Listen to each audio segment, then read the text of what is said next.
Arise, minions, and welcome to unMadeGaming. We are here. We are back for episode 7 of Age of Always. This one was called Give War a Chance. I am here with the full cast and crew of most of the cast and crew for Age of Always. We are still missing one, but he is here in spirit, if you recall the last episode. As always, if you guys like what we do here and you want to support the channel, the best way to do that is over on our Patreon. Link in the description down below. While you're down there, click on that Discord link. Join us in the Discord. Be a part of the community. Be a part of the conversation. And as always, in the bottom right-hand corner, you will see the corruption bar. That bar serves two purposes. I'm sorry, the Michigan bar. I forgot where we are. That bar serves two purposes. One is when that bar fills, Greg unleashes horror on everyone but me. And God, is that good. And two, every single dollar that goes into that bar goes back to this channel for all kinds of cool things like editing and lights and supplies and paying people. So that's cool too. And with that, I turn things over to Greg to take us back into the Age of Always.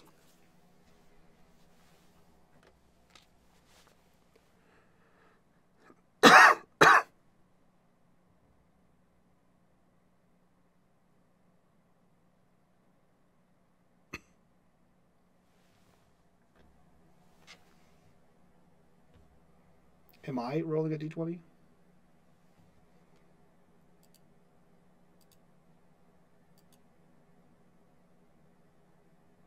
Alrighty. What did everybody get? 19 for me. 10 for me. Do I 18. also have to roll this terrible dice? No, you're good, my friend. Okay, you're perfectly fine. Perfectly Cool, fine. great. Listen, Get a is nap this one. initiative? Oh, yep. See, this is initiative, and so Oh, G, yeah. I will ask you before we go any farther in all of this. Do you want to go first or last, since you won the roll? I'll go first. Okay. So, my friends, as we did last time, as I welcome you all back to Atari Twilight, The Age of Always, this is episode 7, Give War a Chance. And so, my friends, before we do anything, what I like my players to do is introduce themselves, who they will be playing, the playbook that they have for Free League's Tales from the Loop system, and then answer a question for me, something I stole from my good buddy Trooper. And the question today is the following. Has your character ever been in a physical confrontation? What was the worst fight they have ever been in? This could be something that maybe occurred in your past adventures that we have seen in RP, or it could be something as part of your character's backstory. I will go ahead and do my intro and then go over to you all. We will cycle through the cast and begin this lovely drama that is episode 7. But technically, the 50th episode of Atari Twilight here on unMadeGaming. So, my friends, if you're fans of episode 5s, as has been pointed out by Chris, this is 10 times that, supposedly, but we'll see. So, my friends, before we begin, I will ask one thing for you all to buckle up. Get your Spotify playlist ready, because we will definitely be needing that one. And if you could do me a favor and maybe just take it down a touch as you are getting ready for us to roll in here, cue up track number 1, War Pigs by Faith No More. The Age of Always is growing. It lives, it breathes, and it has reached a crossroads. Generals gathered in their masses, just like witches and black masses, evil minds that plot destruction, sorcerers of death's construction. In the fields, the bodies burning, as the war machine keeps turning. My friends, war has come to the Age of Always. Its beauty turned to violence, its people conscripted into a battle eternal, a conflict with no beginning and no ending, never ending in point of fact. On one side of the line, Heather, Scarlet, Ricky, and the wizard Mitch stand surrounded by the witches 3 and their faithful companions, Van Halen, Lion, and Randall Flagg. On the other side, an army of black-clad, mirror-helmeted soldiers commanded by faces from their hometown of Garrett, George Butts, Jerry Baker, Shannon Locke, to name but a few. And the army's head, Jesse J.D. Davis, sits as general of the Army of the False. The False move to surround the Emerald City as giant catapults, trebuchets, are quickly anchored and aimed at the city. Sometimes, life needs war. Sometimes the only way to survive is to fight, is to die. For victory comes when ideals survive and the future holds fast to the sacrifices of the past. But inside this moment of mania, the simplest reason fuels the fight. Differing ideals have led to arguments. Arguments have led to lines being drawn. Wars begin when lines are drawn. And if you are not very, very careful, you will find yourselves on opposite sides, staring at those you used to love. Before you stands a line. Are you on the right side? Welcome again, one and all, to Atari Twilight, the Age of Always, Episode 7, Give War a Chance. And so, my friends, as G has said, beginning with G, who is your character? What playbook are they? And the question that I asked, has your character ever been in a physical confrontation? And if so, what was the worst one they have ever been in? G? Hi, yeah. Hi, I'm playing today Scarlett Blake. She is the class athlete.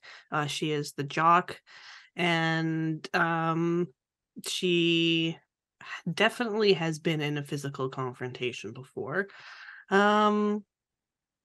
She's been in 2, and both of them have taken place during their last adventure in Twist of Fate. The first one, well, sorry, not the first one, but the second one, not the worst one, is when she encountered Starscream in the library back in Garrett. She ended up twisting her ankle pretty bad, but they managed to escape. But I think the worst one of all would be her encounter with Alta 209 in the construction site, where she ran out to try and draw the attention away from this mysterious robot so her friends could escape. But little did she know that this was an armed robot. So she ended up running literally for her life under a hail of gunfire. And the person who saved her was JD, the one who's now missing from the group. So yeah, and he's not missing, he's right there. True. Yes, right, good there. Point. He's standing on the wrong side right now, so that's interesting. Yeah. The wrong side? No, the different side. Very good, very good. Melissa, I believe you were next.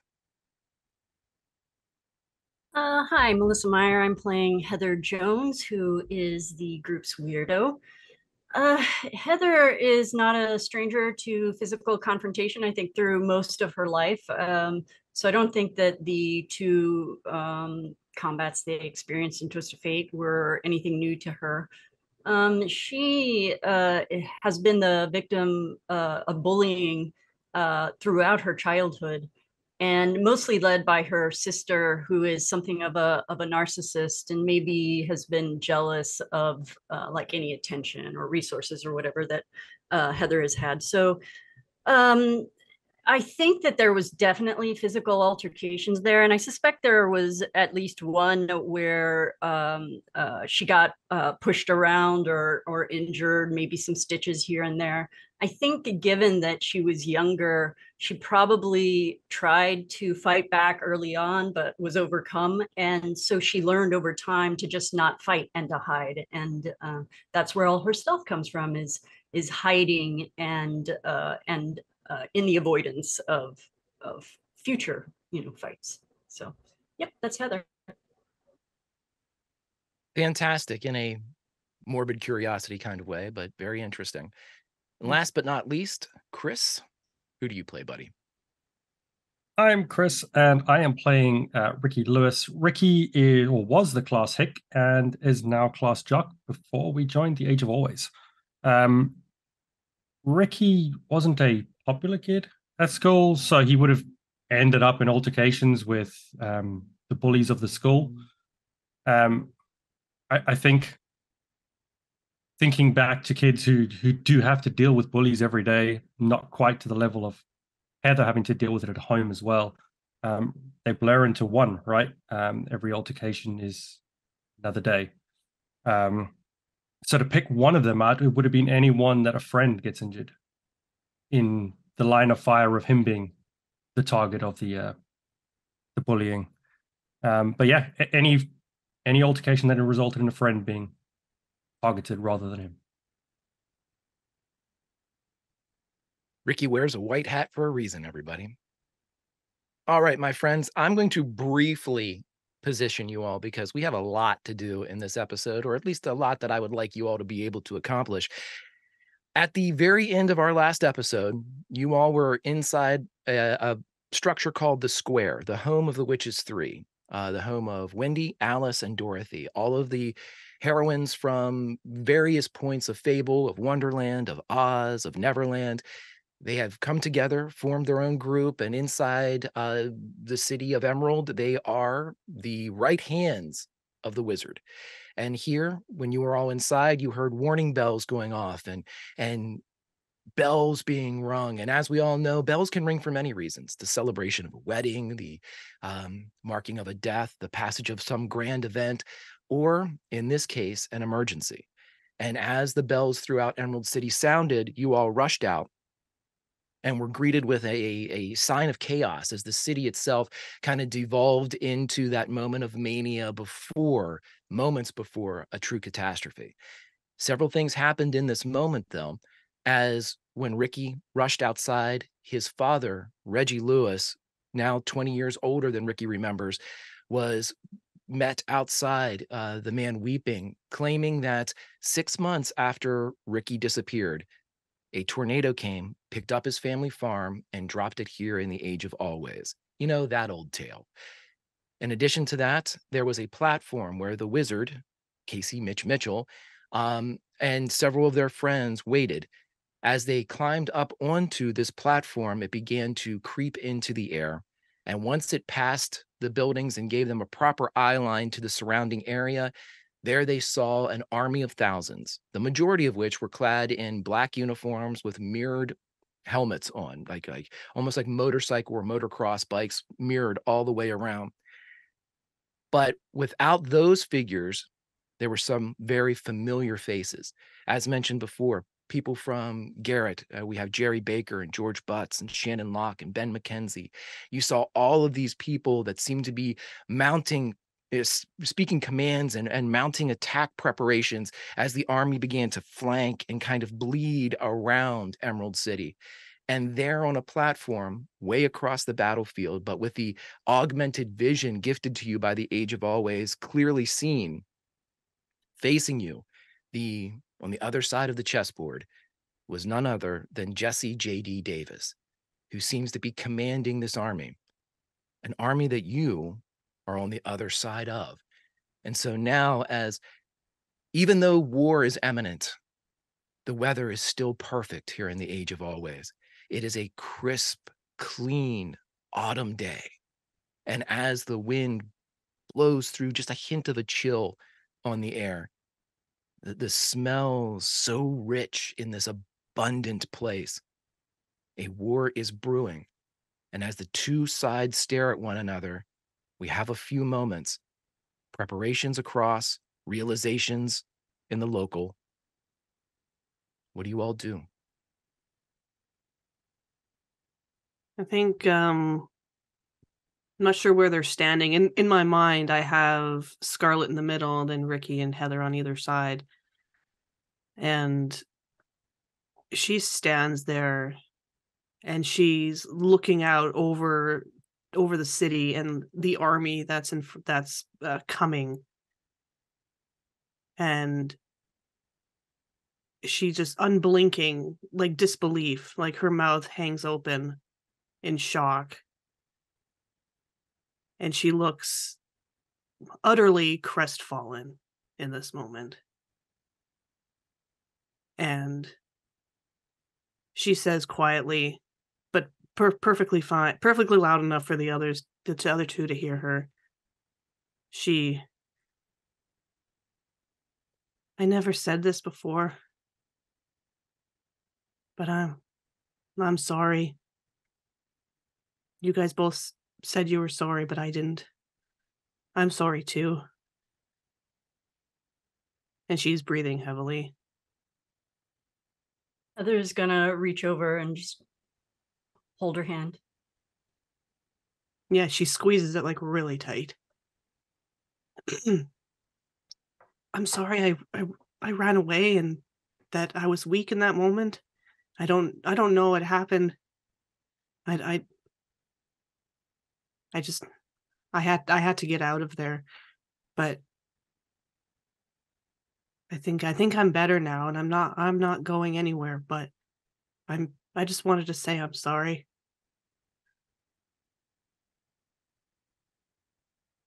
And she'll squeeze Ricky's hand too. I don't know what's going to happen, but I'm here, okay? Ricky smiles and just says, "We're here together." You're my quarterback, Scarlet. Yeah. I don't know. I don't know what the play is.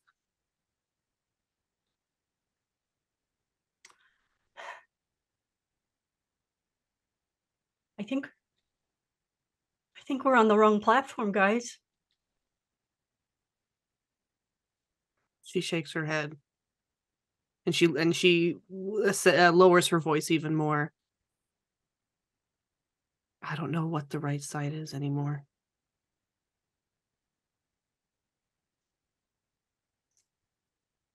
Can we agree at least we shouldn't be here?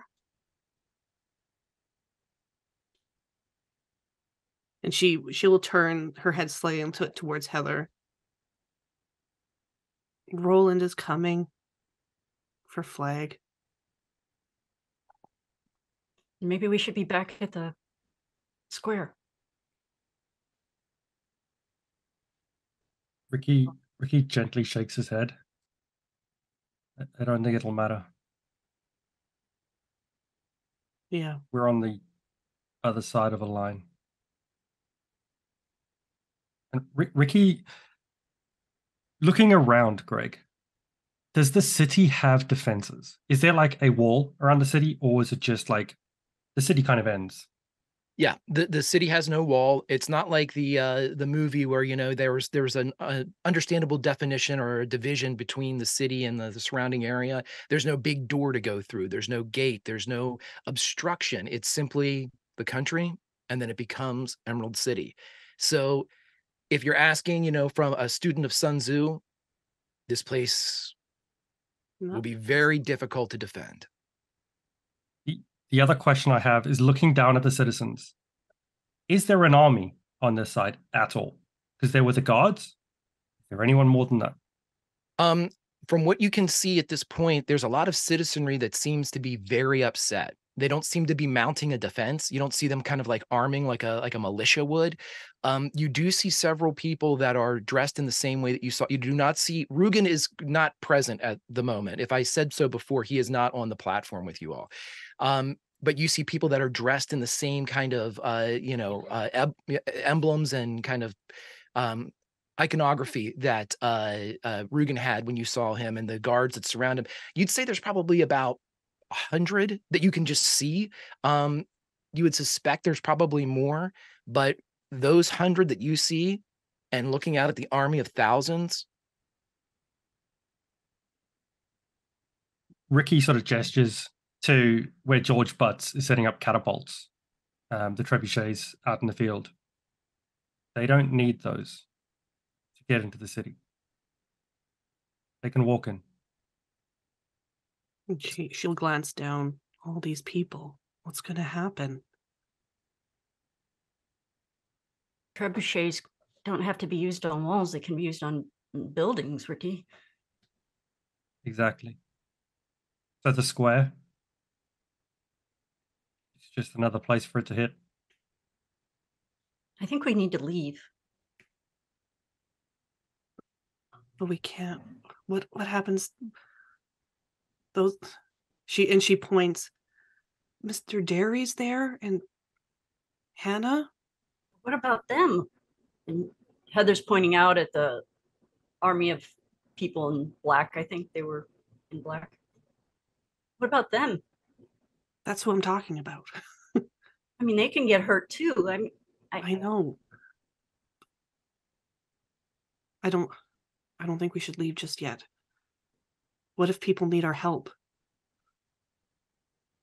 I just don't want to be on this platform here. And she cuts her eyes over to Mitch and the three women. What are they doing? Yeah, and I was going to say, not to interrupt you all, you still have as much time as you would like up here, but during your conversation right at this moment, Dorothy would move over to Mitch, and she doesn't take her eyes off of everything, this fanning force that is creeping. It's not surrounded the city yet, but it's creeping around towards the sides, presumably to engulf it entire. And Dorothy looks over at Mitch and says, I told you that there was a lot of them. What are your orders? That is a lot of them. I was expecting you to over-exaggerate here. As soon as they enter into the city, you'll have the monkeys grab the Tin Men, and we'll have Alice get big, and then we'll see how it goes. I think this will be fun. Fun? Do you see how many there are? Yeah, but have you seen everything else we've been able to achieve? I know that things have gotten a little complicated, and there seems to have been some confusion about this man in black, this walking dude. But that's the one I know. And he points, obviously, across the field to JD. And he says, and that's the primary target. If you cut the head off the serpent, everything sort of falls away. I think the Tin Men can handle most of I think they're just people. We're not trying to hurt them, just sort of, I guess, arrest all of them, which Rugen can sort of take care of. We can adjust the size of the prison if we need to. There won't be prisoners of war. They'll just be until we can figure this thing out. But we've identified the primary targets before. So I think take those, and Alice can grab Flag. You want us to ride out and meet them? We'll wait. Perhaps they'll have a conversation. Maybe they just came to talk. Maybe it's just a show of force. That's what I would do. Are we hearing this? Yeah, yeah, you can all hear it. Just making sure. Yeah. Dorothy's eyes kind of, like, her brow furrows a bit. A show of force. Okay. And she nods. And the siege weaponry they have could have reached the city by now. They haven't fired a shot. Let's see how it plays out. Who do you think they're here to talk to? Well, I would assume me. I do more or less run the city. Okay, and so why are they here in the first place? I don't know. Yeah, Dorothy would turn and she would just say, they've been mounting some type of campaign of conscription. The camp's grown over the past bit, and it looks like they just want us. They want the city. They seem to believe that they can rule the Age of Always, and that the seat is here. Dorothy nods to... I'm sorry, bud. Dorothy nods to Mitch. You've seen the Emerald City. It's a fairly nice place to be. We're not mounting an army against them. They are the aggressors here. Alice, standing there, she's at the same height as your platform, but you can just basically see her massive head beside you. She's listening into all of this, and she basically says in a much deeper, booming voice of hers, she says, I will go to the wall. And she moves not towards the wall, but towards this long kind of broken piece of masonry that leads down, almost like an old country wall. But she begins to move in that direction, right where it would give her kind of like a starting block if she were to follow the wizard's orders and rush out and grab JD, or the man in black, as he is being called. Now, I understand that things are confusing. I spoke to a few of you, and I've heard bits and pieces of your conversation. I understand that you're not from here, and I understand that things here happen. It's a jumble. Things happen here at the same time, but also out of order and faster, and also at the same time slower. I understand that it can be confusing. I was confused when you called that raggedy man Randall Flagg. I know Randall Flagg to be that man at the end here, and from what my sources have told me, this is his army of the Faults. These people are already responsible for several deaths in the High Court of the Age of Always. I have reason to believe they've killed the bishop. I believe that they've killed Pan, the Hatter, many others. They are a dangerous group of violent malcontents, and they have been working their way through all the important people in the Age of Always. I assume gathering information and conscripting armies by force to siege the Emerald City. He's going to turn to Dot. If that's Randall Flagg, why was our friend, and your friend apparently, Cowardly Lion, why were they in the cart? You'd have to ask Rugen. Yeah, where is he, by the way? You criticized us for having strange friends, being a known terrorist, and there you are with children and women killing Chief Rugen. The sheriff? He hasn't done any of those things. He's a very bad man. He's intense, but I wouldn't say he's a murderer. Yes. He's never murdered anyone inside the confines of the Emerald City. And I've never seen him leave the confines. You just told us that this place is very strange and things happen out of order and they happen fast and they happen slow. We know that that is a very bad man. Dot doesn't dismiss what you say, but Dot kind of puts her hands up and looks over at Mitch and just says, well, that's neither here nor now. We need to focus on something. But if you want to have a discussion about the sheriff later, I'll listen. But we need to. And she kind of nods over to Wendy, and Wendy's pulls out a bag of pixie dust and begins to sprinkle herself as she lifts up off the ground and is just kind of floating there waiting for further commands. And Dorothy pulls out her broom. My friends, at this moment, I would like everybody who's watching to hit your Spotify playlist. Do me a favor and put on track number 3, Led Zeppelin's The Battle of Evermore. And for my players, what I would like you to do is roll investigation. And I will let you know that success here requires 2 successes. Okay. Let's go. 1 for Scarlet. 0. Question for you, Greg. Yes, sir. During this conversation, Ricky has been watching out into the army. So while everyone's been talking, that's not his worry at the moment. He's been watching the looking for generals within the army because he knows that those are the ones to worry about. And I'd like to try and use my iconic item because this is, if this relates 100%, to the war ahead. 100%. Good one. Go. Only 1 success. Okay. So those of you, anybody can, but Scarlett and Ricky have 1 success already. I will allow you to do anything that you would need to try to re-roll it, keeping one of the successes. You can add pride to this. You can push to try to get another success. I will let you know this too, and I shouldn't, but if you succeed on this one, it kind of gives you a hand wave going forward with similar rolls. I do like hand waves. I would like to use my luck, Greg. Fantastic. Just 1.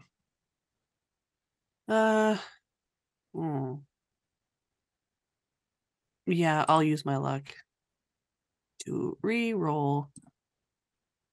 Yes, 1 success. How very interesting. Yes. Can I do this as well? I'm sorry. May I also use a luck to reroll? You may absolutely you can. You'll need 2 here, but that's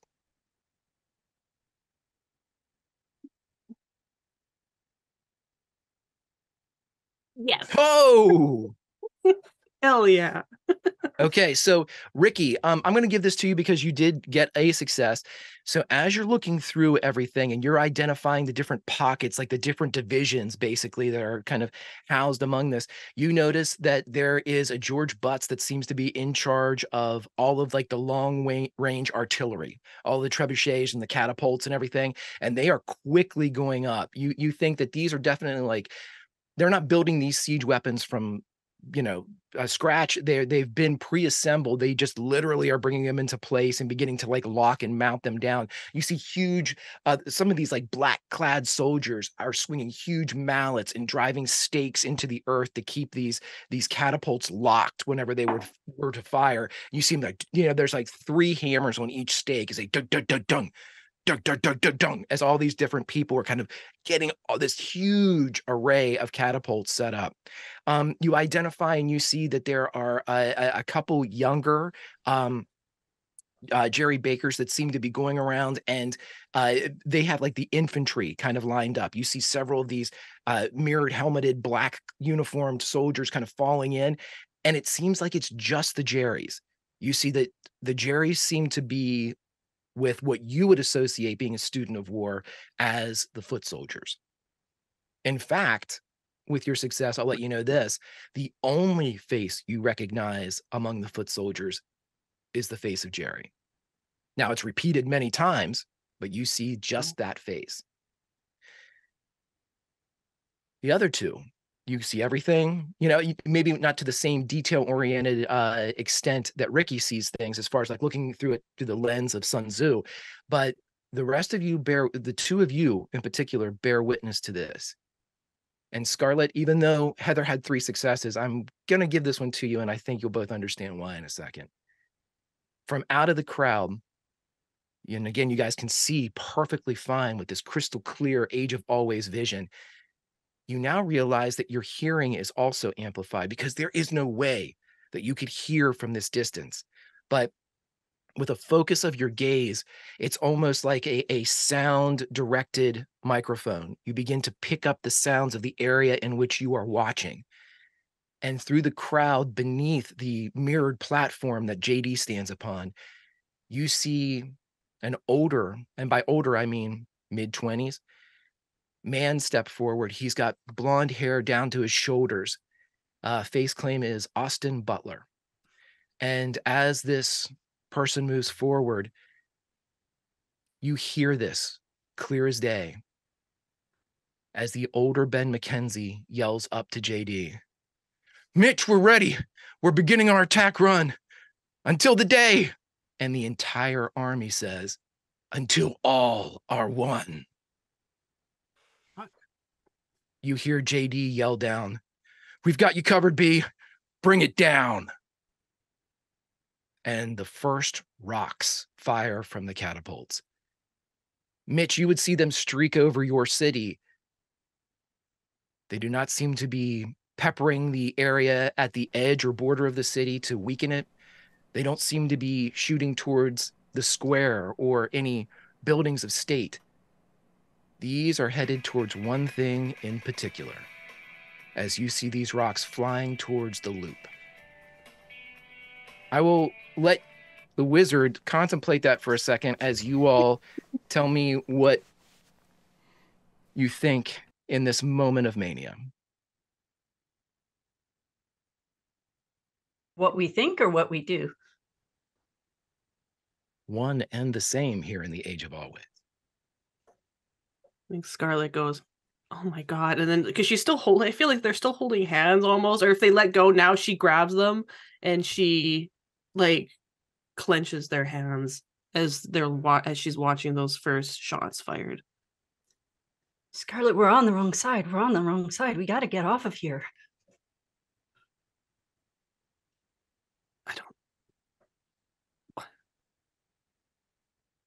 I don't know what to do. These people have never been our friends. We need to go. Sorry, are you talking about on the platform? Mm-hmm. Okay. I thought but the girls said they would protect us, that we would be safe here. Safe from our own friends?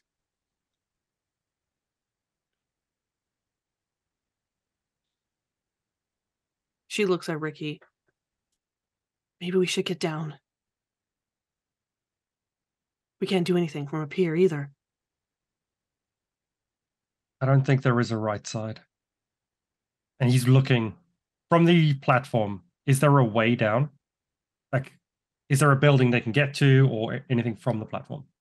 It would take a roll, but you could jump over to a building and then make your way down, on the exterior catwalks of the building. But if this thing can raise and lower, so I mean, it would just be a simple matter of probably asking Mitch or Dot or somebody that would know how it would work. I mean, you don't see any like lever or anything that looks like it's manipulating this, but I mean, you were on it when it lifted up. It presumably goes back down. Yeah. Ricky looks across to Heather, across to Scarlet. I don't think there's a right side. You don't bring an army to a defenseless city. Are you sure that they're here to hurt the city or the people? They're aiming at the loop. And at that moment, the first rocks begin to, and that just couple seconds of exchange as they kind of crept through the sky and begin to drop, the first of the stones misses the loop. The second misses. The first barrage basically misses, except the last stone that is fired from this first volley, it hits the loop square and almost makes a kettle drum sound. Somebody roll me a D6. Ooh. I'll let one of you two roll it. But Ricky looks across to Heather and says, they're aiming at the loop, but if that army needs to get to the loop, they're going through those people. Ricky, the city is holding people prisoner. You know what everybody said. They get stuck here. 1 on the D6. So when this one rock, it doesn't seem like it does any visible damage to the loop when it hits and makes that. All of you are standing right beside Wendy, who is floating there about 12 inches off the ground. And immediately when that resonance creeps out through the city, you see tears burst from her eyes and she screams out, "Peter!" as she drops to the ground and she's on her knees and the tears are just lancing down her face. And she starts to scream as she frantically is looking around everywhere. You don't see her gaze light on anybody. You don't see it like she just seems to be searching faces, searching. These tears just pouring from her eyes as she continues to scream, "Peter." And when the fades, you see her look down at why she is kneeling and seems confused as she stands back up and forcibly presses her hands against her cheeks. What do you think they're doing? They're trying to bring the whole city down. And Mitch pulls out a smaller version of a walkie-talkie, and he clicks it and says "Klaatu Barada Nikto" into it, and you can hear a activate from somewhere near the towers. And he says, "Gort, you're on aerial defense." Dot, do we have any more of the poppies? Put as many to sleep as you can. Grab the I'm tin on men. it. Aerial assault with the tin men. This is not a conversation. She just nods, and you see her jump onto her broom as Dot leaves the platform. This Wendy is going still, to get dangerous. Yeah, Wendy is still very shaken up. She doesn't seem to remember or know what's happened, but she knows that something had happened to her. She was affected in some way. And you see her, she can't lift off the ground again. You can see her visibly trembling. And you can see that has no idea why. It's almost like she's in a state of shock. After telling Dorothy to go handle things, Mitch goes to comfort, or Casey goes to comfort Wendy. Given that you said that they all remember that the platform was raised by some means, that there would have to be a way to reduce, to bring the platform back down. Heather's going to look around to see if she can find such a lever or such a button or some way to manage the platform. Absolutely. Roll me either a comprehend, or let's go with a you're not building this. Let's go with a calculate. So either a comprehend or a calculate. Well, 1 success. it takes you just about a second. You realize that right towards the middle where the wizard was standing, there's simply a practical mechanical foot pedal that just seems to have a setting for up and a setting for down. Heather's going to release Scarlett's hand and walk over there and press that button or that pedal. Casey, you'd have a chance to stop her if that's something you would want to do. Otherwise, it's going to begin to slowly move back down. Same speed that it went up, but, slowly begins to retract. Does Heather say anything as she does this? No. No, he lets it happen. And as soon as it starts to go down, he's knelt next to Wendy and sort of rubbing her back. And he looks over and says, it might be safer if you get back to their house. Yep. Thank you. She cuts her eyes to VH and Ricky, and then she looks back to Casey. You should surrender before people get hurt. And she looks down at Wendy. As that happens, as you're asking the wizard or commenting to the wizard that potential surrender might be the course of action for this battle, just as we're beginning to creep back down, I'll give you, like I said, this hand wave for free. Everybody, if you go to your Spotify playlist, go down to the very last track, number 16, please. A favorite of mine, Dare by Stan Bush. As you are moving down, you hear the throaty roar of an automobile. And you see out from behind the ranks of catapults, a yellow Volkswagen Bug spins around into the road of the Eternity Road. It actually connects. You see the wheels as it jumps onto the road. And as it hauls ass towards the front of the Emerald City, you see Ben McKenzie behind the wheel. And as he goes by, you see all the Jerry Bakers punch their hands into the air, and electricity lances up into the sky, clearing the way for Ben McKenzie as he and his mighty steed make their charge. The game is afoot, my friends, as the platform lowers to the ground. What do you do?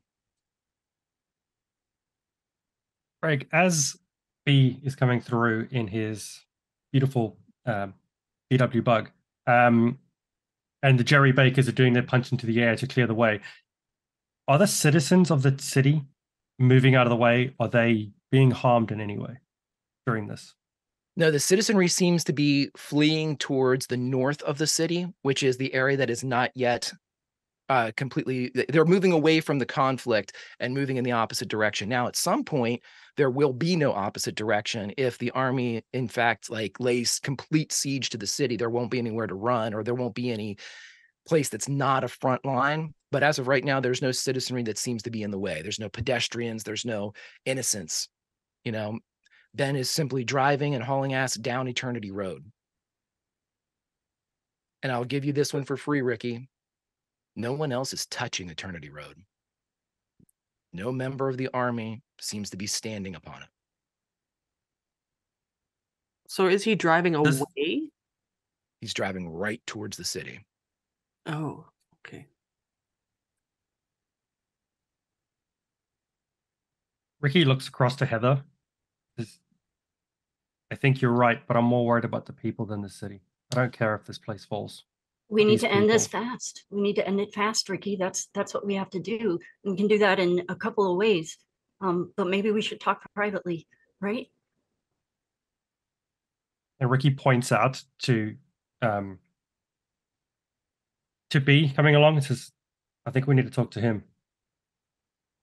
I will let you know this too, as this is the platform just lowers down. You can be talking like conspiratorially very quiet if you wish, but if you're trying to keep your voices down, I'll let Mike roll for Mitch if he wants to hear. If you're not trying to keep your voices down, Mitch will hear. Absolutely being don't- quiet. I don't think Ricky would have been quiet when he turned to Heather and said, "You're right," and he doesn't care if the city falls. Then Mike, take that for what you will, as you at least hear Ricky's side of the conversation, and you can roll for hearing Heather's side if you wish. I have to keep pausing the awesome soundtrack. He hears Ricky's, and he looks and sees that there is a second half of that conversation happening, but he doesn't actually do anything to stop that. He continues dealing with Wendy, and again, he pulls out his walkie, his Michi-talkie, which he hasn't come up with a better name for yet. And you said they're coming. The faults is coming from the east. Technically, if we're looking at this like just as points of a compass, the northern end of the Emerald City would be the area that is currently not surrounded. The east and the west have the army kind of flanking, but the majority and the bulk of the force is at the south. Is at the south. And, okay, great. Yeah, he calls into the walkie. Reverse the polarity on the streets. Head them all towards the Gilkin lands. And you would see all of the roads start to move like airport walking pathways to accelerate the citizenry to the north side of the city so they can flee. His concern is not 3 children. It is the safety of his city. And he is acting so to try to protect the citizens and the people here from a possible attack or a eventual attack. Another round of stones you see kind of breach the horizon of the buildings as this another barrage is fired by the Army of the False, and it is again aimed directly at the loop. Casey, I know that you have talked into things or done anything. Is any of that going to affect this barrage as it comes in? So as a common passphrase to activate Gort, Gort is a giant metal robot that has made a few guest appearances here, and he is now on aerial defense. So his job is to shoot anything out of the sky that puts the loop in danger. Very good. If you would, my friend, roll me a D12. Ooh. Oh. 1. Nice. Okay, so as you all are moving down on this lift, Gort goes up and you see this large, very kind of, strangely enough, Iron Giant-esque looking, very like smooth skinned robot as it launches up into the air. Some type of laser begins to fire from this creature. And it strikes each of these boulders as they are coming close. You see that it is using geometry to its advantage as it will shoot and move the trajectory of one boulder to take out 2 others. It's working efficiently. It's working smartly. It's working the way a wizard or somebody of genius level intellect would program. And as this robot moves up and immediately forms this aerial defense, the rocks in and of themselves don't seem to hold the same chance of making it, save one. One makes it through and clips the building again of the loop, the structure of the loop. And again, that resonance, that oh, hits off. And I'd like you all to roll me a D6. But somebody can't be Scarlet, because when Gort goes up and begins to play pinball with all of these rocks, a huge chunk flies down towards the platform. And just as you all are talking, you see just a piece, just the corner, strike your friend. Scarlet slides 20 feet and rolls to a stop. You see underneath the cobblestones of Oz, the cobblestones of the Emerald City, it is not green. As crimson begins to lance in along the lines of the brick, and your friend is very still.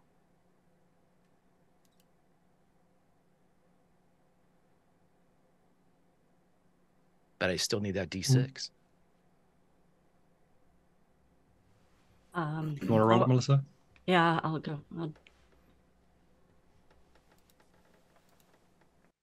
One. I don't know if a one's good. They've all Well, been ones so far. that is the second one that you have rolled. And Mitch, as you are comforting Wendy, that resonance goes off again in the same pitch that it was, the exact same pitch that it was before. And again, Wendy stops and her back gets straight. But this time she spins and looks right into the face of the wizard. You killed him. As tears spring from her eyes. And Mitch, she launches herself at your throat. Greg, I messaged you. He puts his hands up to catch her in a like a defensive, like non-aggressive sort of way to like stop her from hurting herself or others, and sort of pulls her in and like almost like into like a hug. And he says loud enough for everyone to hear, I know it was my fault. It's my fault that he fell. But it was him. It was him and the faults that killed him. She is, as you're talking, she is literally like clawing at your neck. When you message me, is this the target in front of you? There is no effect. Ooh, spicy. We didn't see that coming. I didn't expect two back-to-back ones either. Bud. Yeah, right. He continues saying that, and he kind of like, this is what they do. They poison your mind. They plant false memories. We've been through this before. You know this. You were one of the scouts with him, and he's doing his best to like comfort her in this time of stress that she is feeling. Tears are flying out of her eyes, but there is a look of rage absolute in her eyes as she is clawing at your neck. She is just going straight for your throat. And I'm assuming, like you said, you're kind of like just holding her to... Yeah. So she can't like do her. too much damage, yeah. She looks at you and she says, I know what you did. And she wraps her legs around you and lifts off into the air. Okay. So you all would see Wendy and Mitch begin to lift up off the ground. But at this moment, Scarlet is lying and bleeding on the cobblestones. Reggie runs over to Rick as soon as the platform comes down. He runs down just as he sees Scarlet go over, and he doesn't even complete the run towards his son. He immediately turns and starts running towards Scarlet. 60-year-old Reggie Lewis is en route, but the two of you, what do you do? As Scarlet was knocked from the platform visibly, Ricky is going to use anything he can find to get off this platform to the ground. I know he said it was 20 feet, but if there's any buildings he can use or anything, if there's anything he slide down, he's going to do everything he can to get to that ground as quick as possible. Roll me a move. A move. Not fail this one. One success. You're able to basically do a little bit of parkour as you kind of like jump from the descending platform over to a building, kind of grab a windowsill for a second, and then throw yourself down to the ground. You get there faster than Heather, unless she wants to do something too. Anything Heather wants to do?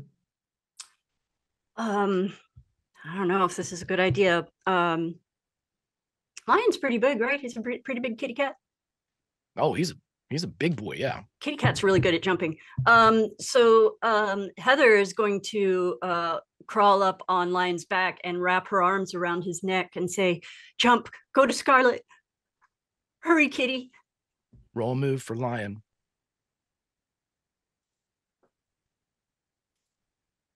Oh, 0 successes.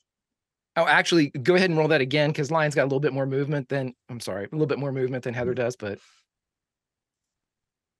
there we go. 1 success. So as you wrap your arms around Lion, Lion doesn't need any encouragement to run.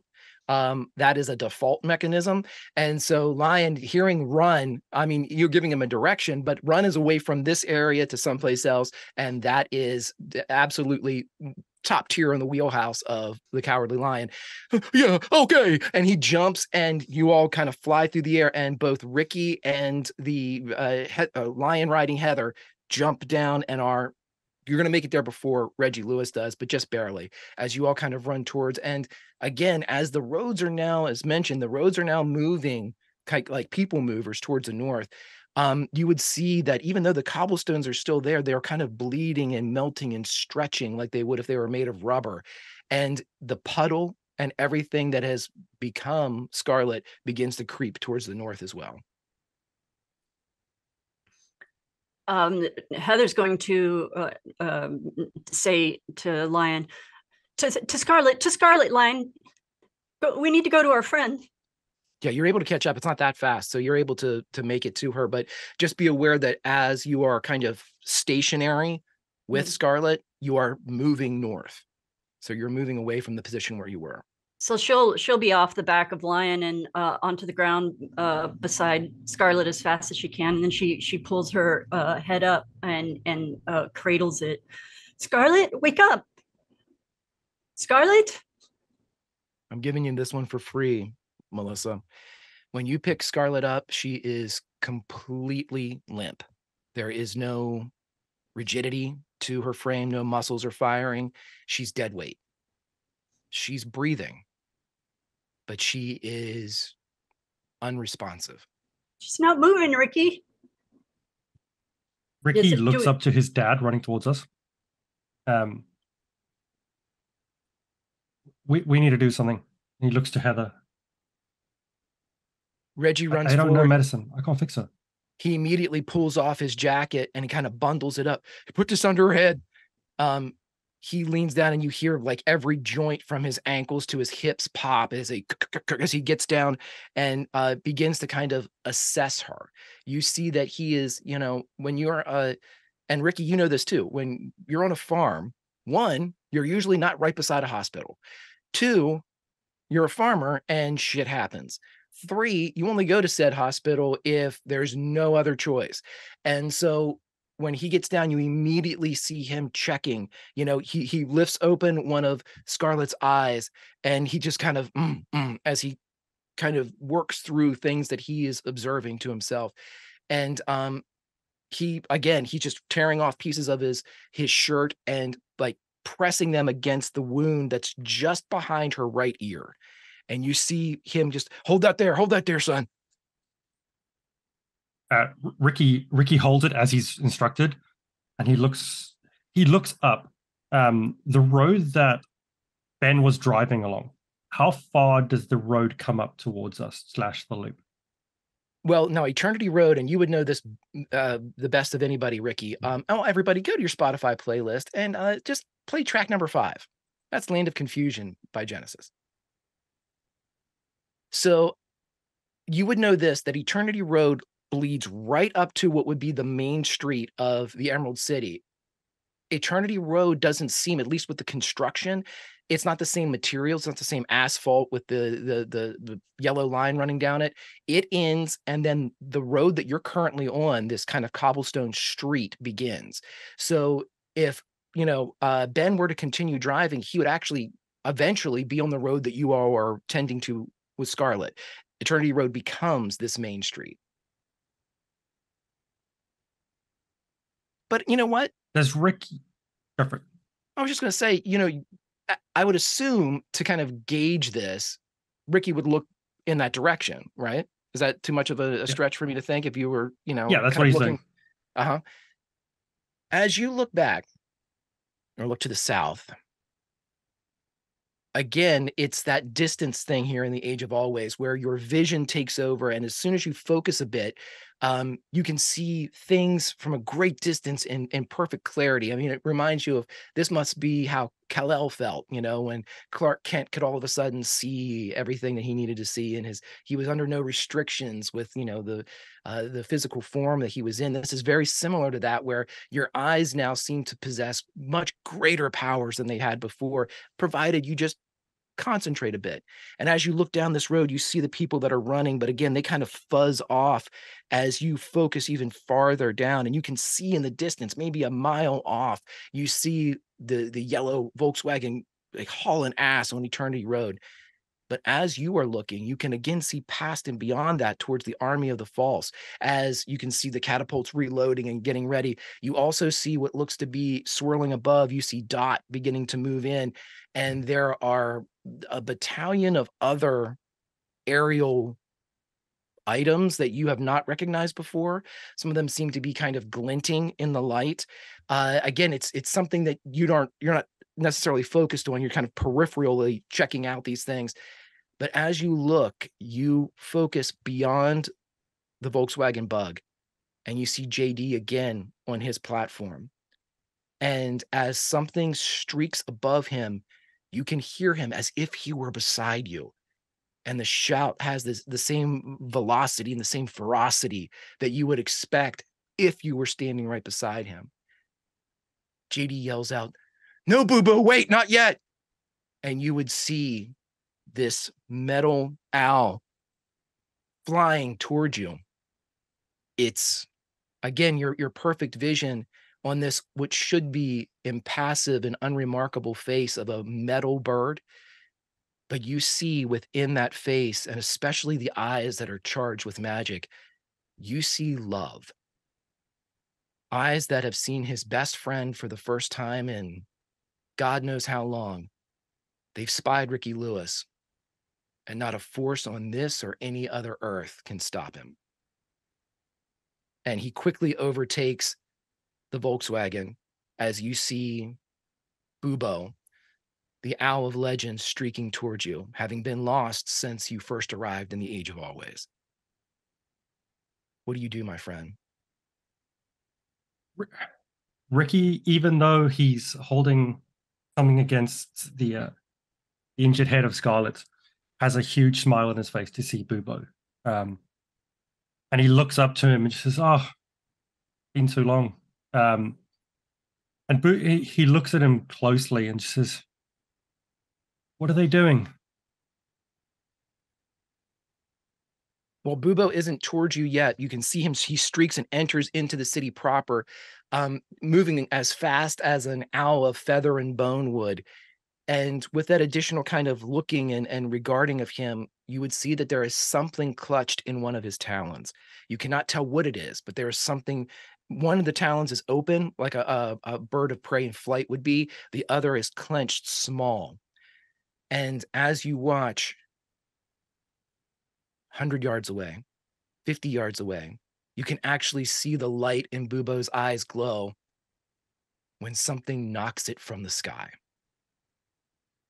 And you see sparks fly off as Bubo, one wing unresponsive, the other continuing its frantic battery of the air, but now without its companion, it can no longer keep the creature aloft.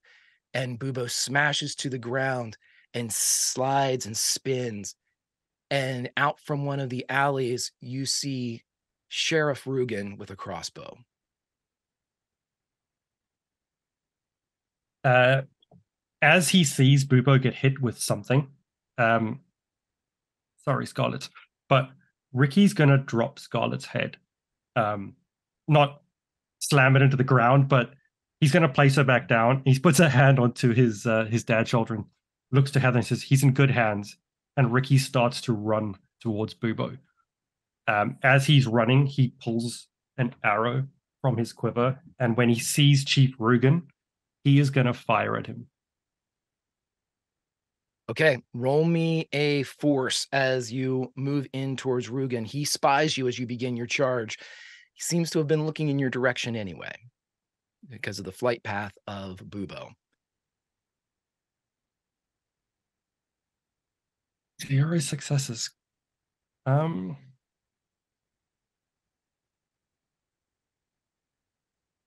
I like that roll, but I mean, there are other ways to change that roll if you'd wish, but I think it's a great roll. But yeah, Ricky's going to take it. Take the L.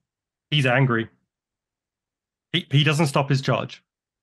okay, so the arrow is loosed, and as you fire it, maybe it's because of the awareness that Rugen had, as the arrow comes flying in, Rugen, for someone, again, to define Chief Rugen, or in this case, Sheriff Rugen, Rugen does have a pot belly on him, but he is also built like a fire plug. He's got a huge chest and huge shoulders. So he's just kind of just this little boulder unto himself, but he moves very deftly as that arrow comes in. He just watches it go right past his head and into the wall behind him. And you see him crank and arm his crossbow bolt, or he arms his crossbow with a bolt. And as he looks at you, he says, you know what? Here I'm not a chief. I'm the sheriff. And I know what you are, Loxley. And he is going to fire. My friend, I need you to roll a move roll as this bolt comes flying at you. Okay, move.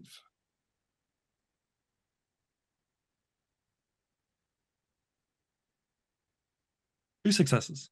You can bank one of those, so you have a success for the move ability if you need it. Okay, hold on a second. Downloading. Okay. So as this shot comes in, you're able to move out of the way in a mirror of what Rugen did. You know, you're able to just kind of dodge it as it flies by you. The bolt, with the elegance of the fletched arrows that you fire, these beautiful constructs that you seem to have a limitless supply of that comes from the quiver of Loxley. They're finely hewn straight as a board. And these bolts that are coming at you look like these stubby little hand-carved like ballista. They're just ugly. And it's not something that, it's going to make Ricky stop and, ponder. But, it just seems like the extension of the man itself, the ammunition that he fires is also grotesque. And so he fires and dodges as the two of you begin to string, and he begins to crank his crossbow bolt as, much like a medieval Matrix, you all begin to spin around one another on this moving walkway. That battle has begun. Heather, you are alone with Scarlet, Lion, and Reggie Lewis. Reggie is looking up and sees a fucking person shooting at his son. And he looks at you. Watch her. And he gets up and he starts to move towards the fight.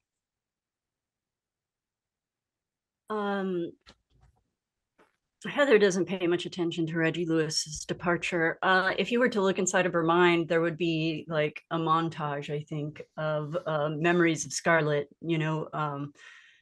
Scarlet encouraging her in Castle Grayskull as, they're moving through that dark area, and Scarlet again holding the bat outside of the grain silo and hitting the monsters as she's defending Heather, and Scarlet with the AT, I forget the name of the machine firing into her, and Scarlet's sacrifice, in as they were traveling here to the Age of Always as well. And I think in that moment, she's going to try again the thing that I keep trying to do and keep rolling terribly at, and she's going to try magic. So she's a romantic at heart. She leans down and she places a kiss on her forehead and tries to wake her. All right, so everybody, this is our special mechanical skill, just to remind everyone, including myself. You're using magic here, Heather, so roll a d12 what this will mean is anything 6 or above is a success. Anything 10 or above is 2 successes. All right, well, fingers crossed.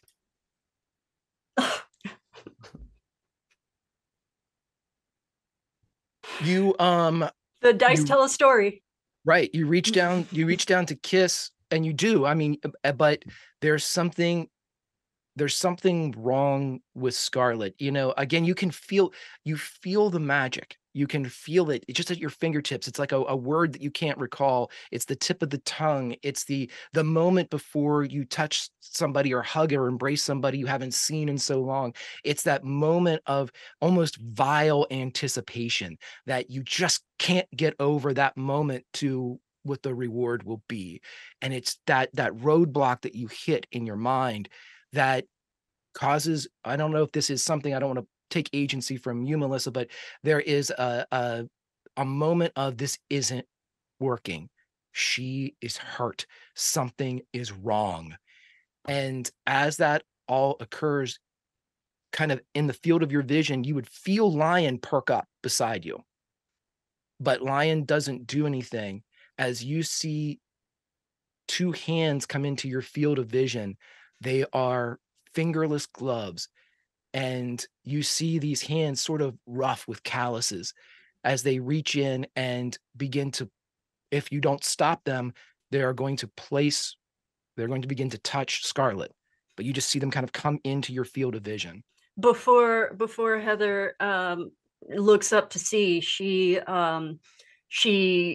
turns rapidly and punches at whoever is trying to get at her. Alrighty. Scarlet, roll me a move, please.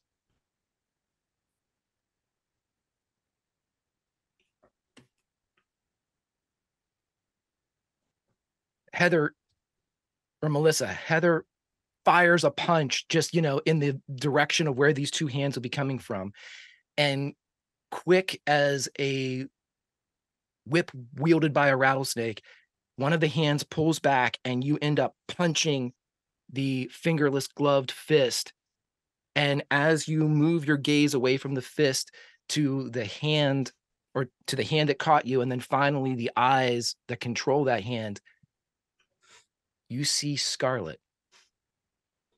Scarlet? Maybe 25, 26. Much older than she is now. Scarlet? Easy, Firecracker, easy. I'm here to help. Okay. Can you heal you? I don't know. And she looks at you, and she's got an eye patch over her left eye and like fingers of scarring underneath. And Sorry, go ahead. Oh, just describing. Oh, And good. her other eye just gives you just looks at you with like a fiery look. You're not an evil version of you, are you? No. Are you okay? And she'll move her hands away from Scarlet, young Scarlet, and put them on your shoulders. Are you okay? No, yes, I'm good. You need to fix yourself first, and then I think we need to go destroy the loop. Well, one thing at a time, okay? And she smiles. Oh, all right. It's good to see you, my friend. Sure. Just at this moment, Van Halen with Randall Flagg, she's kind of helping Randall because Randall still has that brace on his leg. He's able to walk with it, but his weight is not fully supported. They come from the square and kind of reach where you all are now, but they have to walk north to get to you as you're being kind of swept in that direction. They're standing beside you now, waiting not for instructions, but Van Halen is looking back and forth as I need Mike to roll me another D12 as several rocks come flying through the air. They seem to have increased their spread. 10. Ooh. Okay, so with this one, it seems that the compensation for Gort is at least successful in that there are more elements of artillery in the air. My friends, roll me a d6 and re-roll any one that you come up with, but I would like 2 rolls here as several stones strike the loop. Gort's taking most of them out, but a few are slipping by. So how many? We're all rolling d6? I just need 2 d6s, like a d6 and a d6 from whoever would like to roll them. I think Chris is up. Yeah, it's way better than I did. Good job. Think you need to do another one, though. Want me to roll another one? Yeah. Oh, got to re-roll yeah. that one. Re-roll that one. That bell's already been rung. 6. Oh, that's I great. don't know if that's good or bad. I'm going to put a pin in that one. And that is actually, I have stored up a Michigan that I've been waiting for. So we'll put a pin in that 6 for right now. But with that 3, there's a strike on the loop. And this time a tone comes off the loop that you have not heard before. This one almost sounds like, you know what? I'm going to make somebody roll for this. Any of you, Scarlett, Ricky, or Heather, can roll me a comprehend.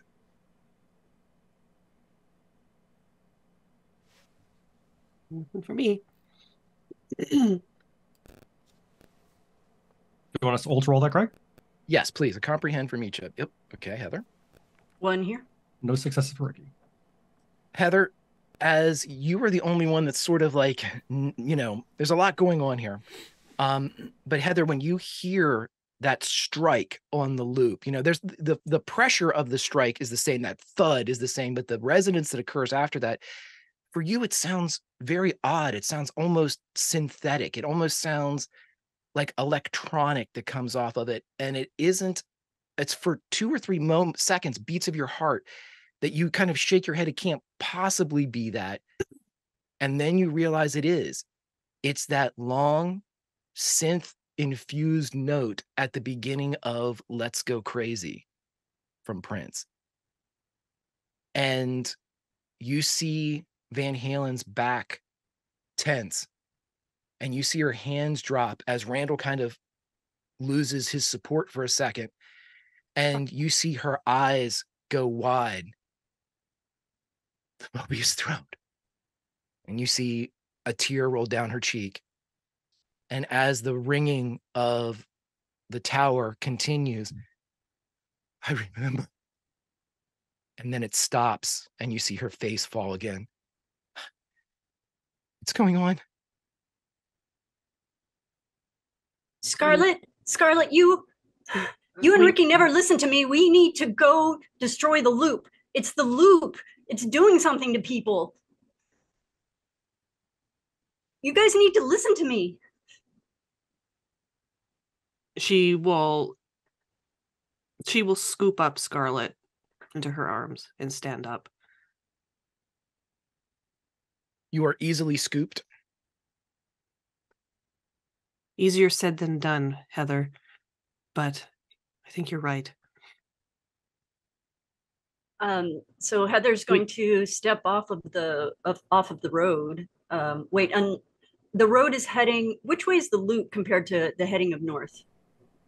The loop is in the very center of the city. And so as you are moving north, you're actually getting closer to the loop. Eventually, you will continue past it. But right now, it's a slow crawl, but the loop is becoming more and more prominent in your view. We need to go. And then Heather starts to run down the road. To the north or the south? To the north, in the direction of the loop. Okay. Wait, where's Ricky? And she will turn and look around. That's a good time to go back to the standoff in the streets, as I am going to need both a force and a move roll from Ricky as Arrow and Bolt break into the air of the Age of Always. You also can do anything that you would like, but this is a standoff time that, holy shit! My God. 5 on force, Greg, and a 0 on move. Shit. Yeah. Let's get rid of Okay. Oh, Rugen. and I got a banked move. I do have one banked move. You do now. Do you want to use that? I need to know if you want to use that right now. Yes, please. Okay. All right. So as you fire this shot off to the sheriff, this is right at the moment where Scarlet says, "Where's Ricky?" And as you look back, you're now you're probably about 200 yards away from where the fight is going on with Rugen and Ricky. And as you would see this occur, maybe potentially you could see the kind of the bubo laying there, kind of glinting in the sun. In addition, I think so too. So as this shot fires off, this perfectly aimed shot from the bow, another perfectly aimed shot from Rugen comes flying at Ricky. But through the course of the shot, when you let it go, Ricky, you wait just half a breath, just half a butterfly wing, and you wait for him to fire. And when there's this contraption that is inside his crossbow, this medieval archaic as it fires and kicks back, you saw that before. Ricky realized that kind of kick that this fucking thing has. And just as he fires and just as the bolt is loosed and kicks, your arrow is loosed. And as it flies in, it clips the bolt that is leaving the crossbow, slides past it through the housing where it was, and buries itself into the heart of Chief Rugen. As you see his crossbow nailed to his chest by this move, and the bolt goes flipping and flying limply and flaccidly into the air as it clatters to the ground right next to Rugen. As he drops to the ground, you can see this spread of red coming from the center of his chest. You can't see how bad the wound is because the crossbow is literally nailed to him. But you see him. No, you shouldn't get that. Does he move? That literally Greg, once he copied hits the down ground? everything I said. So right now, the authorities are on their way when they realize there's some type of fight going on here. Yeah, so it nails. Does he move when he hits the ground at all? Or does No. he just hit? He hits the ground, and just as you see this coming, and as you see him drop, and you see the bolt clatter, the ugly, bolt clattered the ground, your father jumps in front of you, prepared to take any shot that may have come your way. But when it fails, you are kind of peering over the shoulder of your father with the empty bow, watching him fall.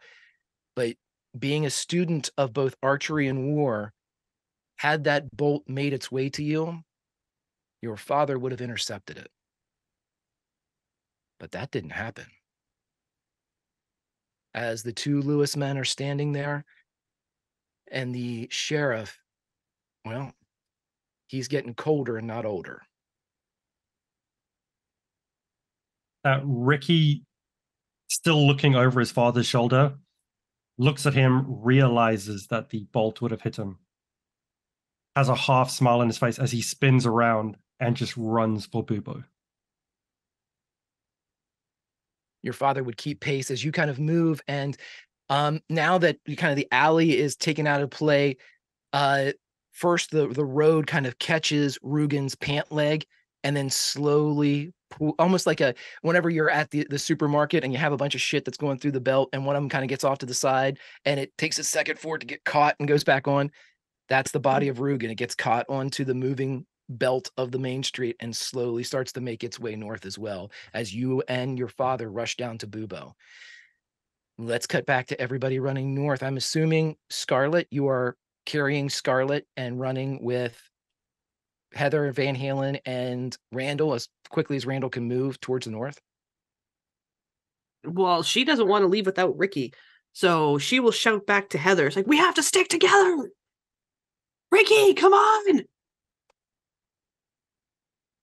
This is that moment of mania. I'm going to say just like a beat or two before Rugen drops that this kind of proclamation goes out. We have to stick together. I'm going to let Melissa react to that first. You would hear it clearly as, again, now the sounds of battle. You can't really see what's going on the battlefield unless you kind of stare right down Main Street out into the area, but it's still a very kind of isolated view of the battlefield.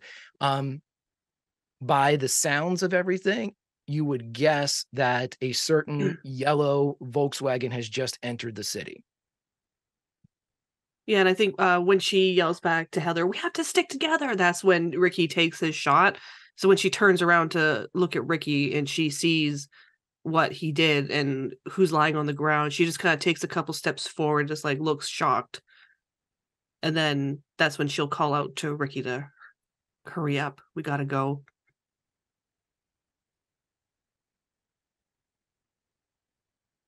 Heather, do you want to do something first? Heather pauses momentarily while she hears Scarlet, and then she says, "Catch up," and she keeps going. Never changes. And she will kind of like holding, it's like, and she'll like do like that side kind of canter thing, like, "Ricky, hurry up, we gotta go." What you would bear witness to is this. Lion absolutely continues to run with Heather. Doesn't stop, doesn't stay with the Scarlets, just heads to the north. Randall seems like he is going to stop. And Van Halen, who seems to have a strange expression on her face, continues to move towards, like, leaves Randall, doesn't support him anymore. Even though Randall can stand by himself, he's definitely much slower without Van Halen. And Van Halen would sprint in the direction that Heather went. I think Scarlet looks at Randall and like looks him up and down and just like takes in his presence there, and she will move to him.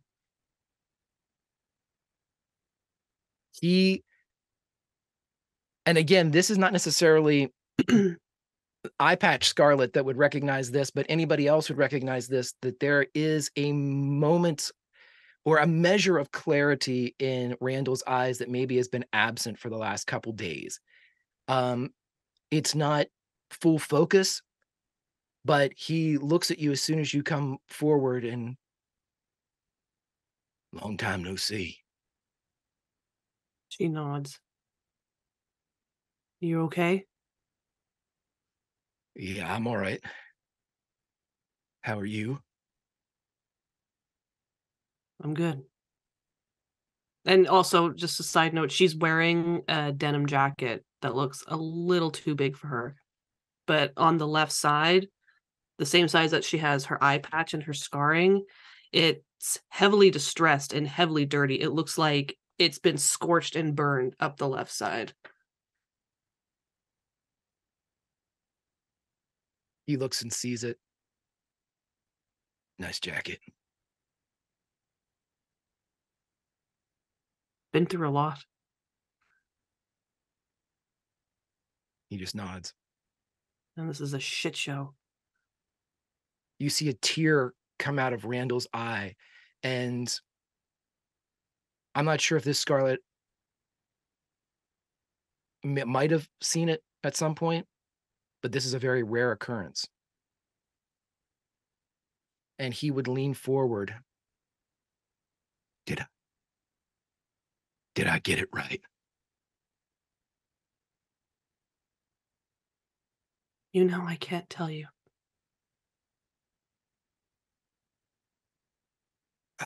Yeah. Sorry, what did you say, Craig? He would say, "I hope I did."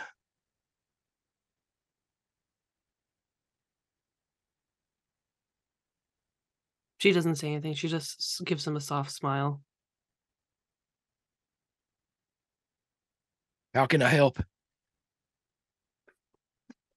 Here. Yeah, he would take, again, you can see him immediately shift the weight to his good leg. Yeah, I got it. I got it. Oh yeah, and she's like, "Are you okay? Can you walk?" I got it. Yeah, I'm all right.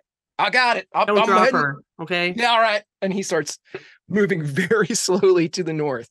He's definitely using the walkway for its intended purpose to make it quicker, but also it's like a weird skip that he's doing, carrying Scarlet as he's moving towards. Ricky!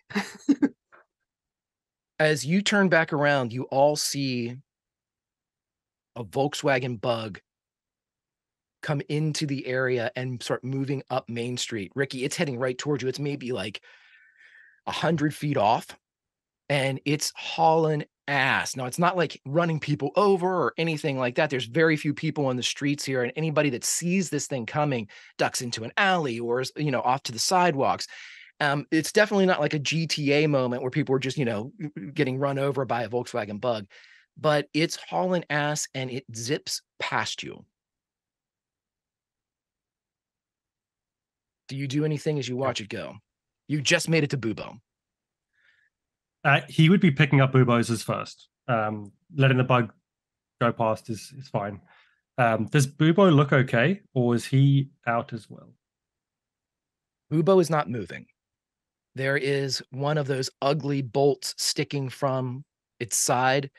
You can hear what sounds like the crunch of gears that as it's trying to turn, but it can't. Because Bubo sounds like a finely created watch in most instances. You can hear the whirring of gears, but it's so subtle. It's almost like ASMR, it's just very, very soothing. This sounds nothing like that. This sounds like somebody put something into it and it's trying to force, but it sounds much larger. Like the gears aren't as delicate as they need to be.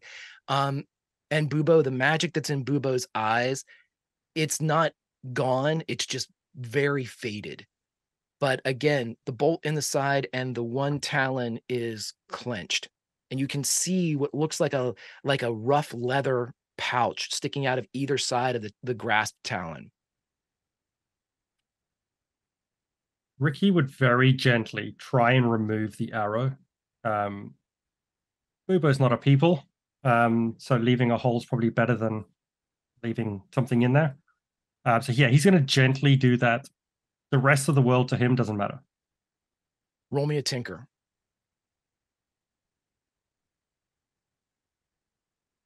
One success. You do so.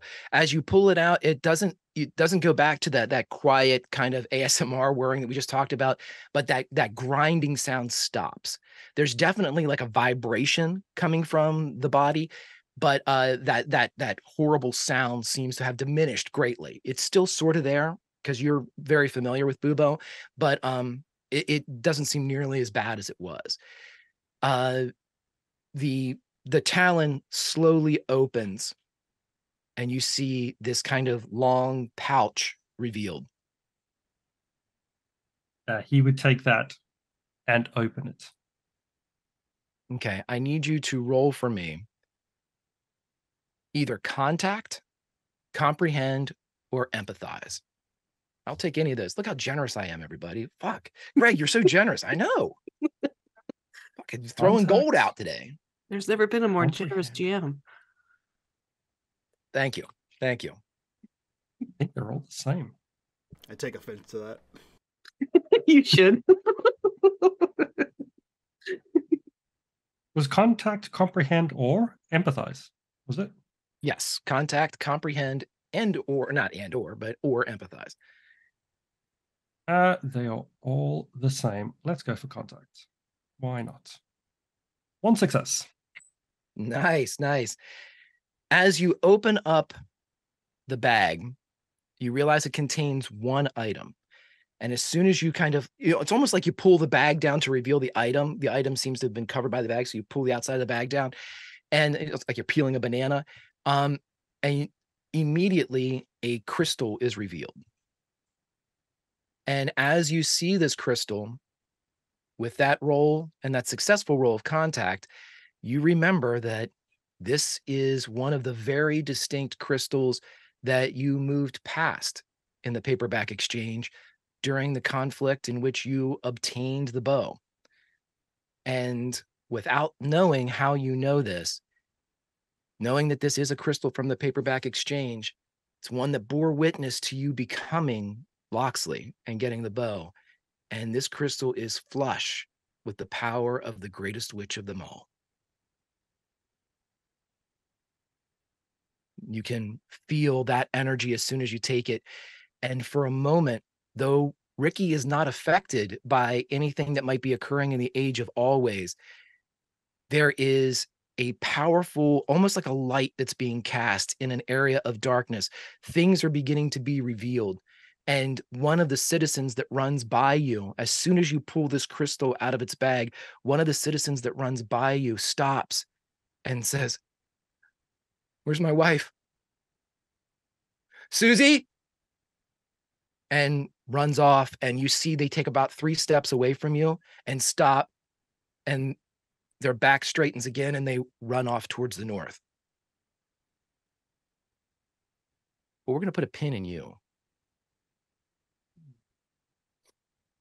The Volkswagen moves forward, and it slides kind of to the side. And as it slides to the side, I'm going to give you the investigate that you had before, Ricky. You see that the door on the driver's side has a bloody handprint by the handle. And you see a hand reach out and pop the door from the outside.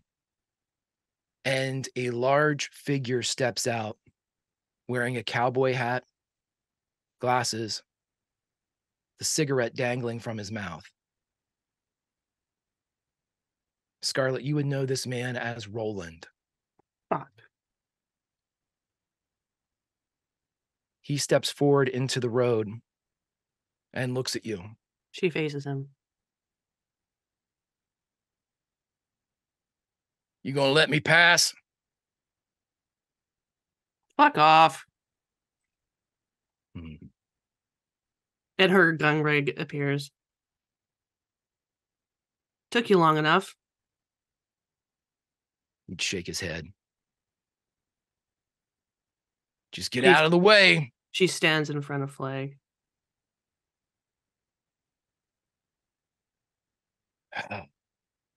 He looks at you, and for a moment you see his hands kind of leveling over his own gun rig, and he looks down, stamps out his cigarette. "Don't you remember what happened last time?" Oh, I remember. I just don't think you do. Someone must be messing with your mind. "Unlikely." And she will go and she will kind of like shift her weight, like putting her hands over top the guns that glow with blue metal, I assume. Mm-hmm. Mm-hmm. "I ain't a fan of this, Scarlett." Me neither. "No, you Just ain't heard what get I had to back in the say." car and go away. "Look at that car. You know who that is?" "I got him. I got Ben."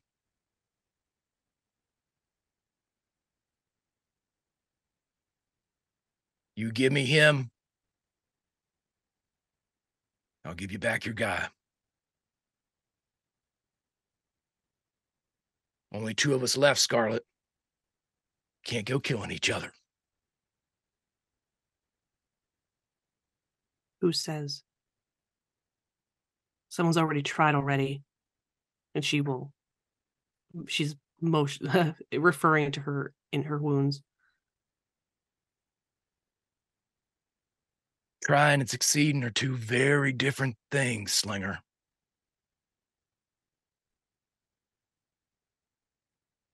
Step aside. I told you I don't back down. And His I never time step is out of the car. past.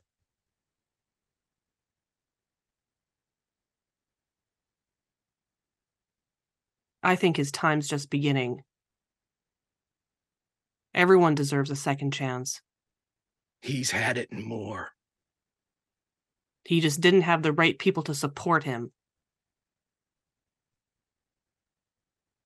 You still don't get it. How much of this he's responsible for. Well, the point might be a little bit to my left.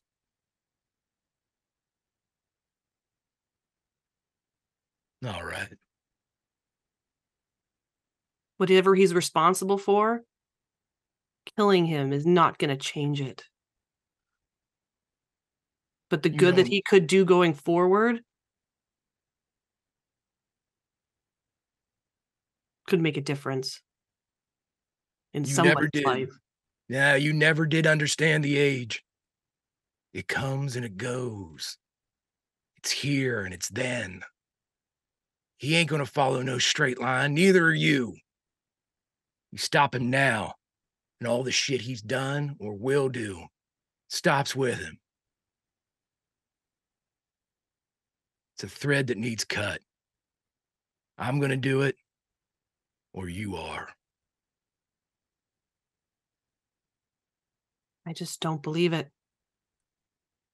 I know in my heart it's not the right thing to do. And her hand will waver over top her gun. He slowly drops his down to his rig. That was always the difference between me and you. You've got a heart. And he draws. She draws too. Strangely enough, I need you to roll a force and a move. Force and a move, eh? And I will say this, Roland is no Rugen. Yes. Can I also... You give it whatever you got. Excuse me. I'm going to attach my pride to my force roll here. I will say this. Anything you use with Gunslinger Scarlet, you will burn the equivalent with Unconscious Scarlet. Keep that in mind. Yeah. Yeah, she's unconscious. So yeah, well, let's roll first, but I will add my pride if I need to. Let's go. A 1, but I will add the pride to make it 2. I will also let you push it, but the condition will go towards Unconscious Scarlet. Sure. She doesn't know that. So yeah, I will also push it. What? Oh, sorry. Am I hitting reroll if I'm pushing?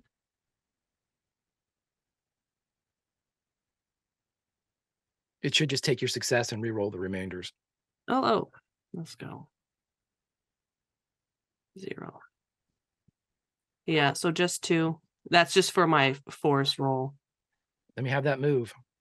Yeah, and the move. 1 success for move.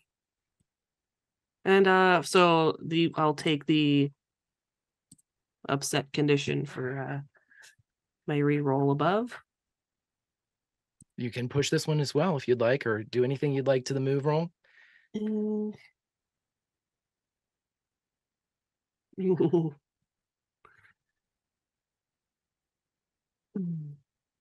Yeah, there is something. I'm not gonna do anything with my move, but for my force roll, back in episode 1, you gave me a fate point. Okay. For the price of friendship. Gotcha. So I'm going to add that success for 3 to my force. 3 force, and you have 1 on move, correct? Yeah. I'll try re-rolling it again. 2 successes for move.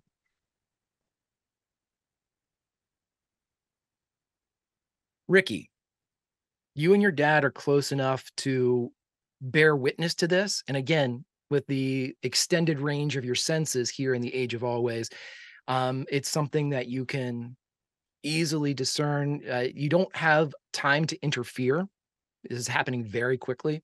And again, you haven't really seen this Scarlet. So you have that moment where you're like, that's Scarlet? Oh shit. And then shit's happening. But what you see is this. In fact, actually, no. You need to roll and investigate to even be able to fucking see what two gunslingers do when they draw on each other. Because this is like somebody put fast forward on lightning. Oh. You hear two cracks of thunder. And you see Roland and Scarlet drop to the ground. Neither of them are moving. Let's cut back up to the north. We take that pin out of that one we had earlier. Heather, as you are running north towards the loop, it's becoming very dominant in your sight lines now. It's completely pushing everything else out of the way. The closer you get, it's like running towards the Rocky Mountains or driving. They just take over everything at some point. And this is what the loop is doing. But as you're running, you start to see this metal robot in the sky has really started to zero in on these rocks. And there's fewer rocks coming in. You hear the sounds of battle beginning to filter from the south. You see what looks like these great... You see an aerial assault that seems to be heading towards the south. You can smell on the wind some weird, almost like a flower of some kind, some sickly sweet smell begins to blow from that breeze that we talked about at the beginning, from this perfect autumn day. And it catches you for a second, making you not necessarily lightheaded, but just kind of absent for a second. You float along with the smell. But now, where there was before the sounds of organization coming from the south, there is the sounds of battle, of engagement, of crashes and death. But as you are running forward, and you can't see this, but one Jerry Baker gets free. And with the help of A. George Butts, the last of the trebuchets that are loaded are aimed, and the two that are Friends Eternal fire one rock into the air. It gets past Gort as it just moves past this robot's blind side, through the phalanx flying through the air. It smashes against the side of the loop.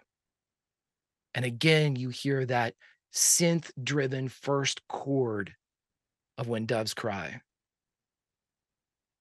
And you feel a hand on your shoulder that stops you dead. The hand moves to face you, but also, if you allow it, forces you to face the owner of the hand. Do you do that? I think she turns around and she says, "What?" And looks at whoever it is. Van Halen looks at you with eyes you have never seen. They are the same color, they are the same size, but they are wise, and they are filled with love and tears. And she looks you directly into your eyes, and she says, I remember the face of our mother. And that, my friends, is where we will end this session of Atari Twilight. Bum, bum, bum. Hell yeah. That was dope. What? That was dope. She's having a full mental breakdown. No. I am just a guest here, so I will let Greg run his outros as he is wont to do, and then we'll get out of here and do our after show and post that over on Patreon for you guys. So, Greg, do your outros however you'd like. Absolutely. Let's go in reverse order, my friends, to all of the great players that I am so fortunate to have here, ending, of course, with Mike, who is just the best for hosting us. But let's start with Chris. Chris, yay! Or no, who was last? Chris, right? Yes. I was last time, yeah. Yes. I'm Chris, aka Necro. You can find me in the Discord here in Atari Twilight Age of Always, later in the Rise with G, and in Patreon one-shots when those happen. And kind of wishing at the beginning of this episode we pushed Mitch off of a platform. He's just such a nice guy. I That don't know was in what the the works. deal is. Fantastic, my Friendly. friend. Let's jump up to Melissa. Melissa, all the good stuff. Hi everyone, Melissa Meyer, Draftier. If you can find me while I'm looking in Discord. Otherwise, I'll be in chat watching The Rise later today. In 2 weeks, I'm going to be at PAX Unplugged with a number of these fine people. That's going to be super fun. Gosh, what else? Monthly, playing Vesen in Mundus Novus here on this channel, where I pretend to know how to do production stuff with Mike's awesome help. And oh yeah, and then of course following all my friends. Greg has an awesome channel, but I'm going to let him talk about that. Thank you very much, my friend. And last but certainly not least of the players, G. Hi, I am G, your friend in the neighborhood lightning invoker. You can find me on all things unMadeGaming. You'll find me modding during the week for our regular streams and in all the Patreon games, which is in a couple hours. You'll see us with Chris for The Rise to get into some shenanigans with that. I play in our Vesen game, which is monthly as well. And you'll see me next week in the Patreon one-shots and also at PAX Unplugged for the first time. Wah, wah, wah. Yeah, that's it. And the Discord, you know. Oh, and on X. Can't forget that one. Gonna give it to you. All right. Yeah. That has to be gift. Yeah. All right, my friends. Awesome. My name is Greg. I'm over on YouTube. I have a reaction channel called Warp Reactor. If you're into any sci-fi nerdy stuff or Star Trek, I am going back and watching. I have never seen the original series, the animated series, or Lower Decks for Star Trek, and I am reacting to all of those. In addition, I am watching Rotten Tomatoes top 150 sci-fi movies of all time. I have seen woefully few of those, so those are all going up on the channel as well. But my friends, that's then, this is now, and right now, I will end, before I hand it off to Mike, I will end and say this. As the light returns to Van Halen's eyes, and the light fades from Scarlett's, each world has its heroes, its witches, its guides, its tricksters, its gunslingers, its living, and it's dead. Differing ideals lead to arguments, arguments lead to lines being drawn. Wars begin with lines being drawn, and if you are not very, very careful, you will find yourselves on opposite sides, staring at those you used to love. And if you are damned, you will find yourself standing over the bodies of those you love. Join us next time for Atari Twilight, The Age of Always, Episode 8, Something Wicked. Mike? Hell freaking yes. As always, guys, if you want to support what we do here on this channel, the best way to do that is over on our Patreon. Link for that down below. While you're down there, click on that Discord link. Join us in the Discord. Be a part of the community. Be a part of the conversation. I will tell you that this show exists because of the Discord. In several seasons past in Atari Twilight, Greg started posting things, asking for comments and questions and input from the community, and the fine people that make up the cast of the Keystones were some of the loudest voices in that community, and thus they were scooped out of the bucket and added to this cast here. So join the Discord, join the Patreon, do all those fine things, and as everyone here said, first of all, go check them out all on their respective places, but we will be at PAX Unplugged December 1, 2, 3 in Philly. We're doing a community meetup, a whole big thing, and it's going to be a blast. So find us there, follow us on all the socials, and do all that fun stuff. But that's it from us. We'll see you guys next time. So from all of us to you, bye-bye. Bye.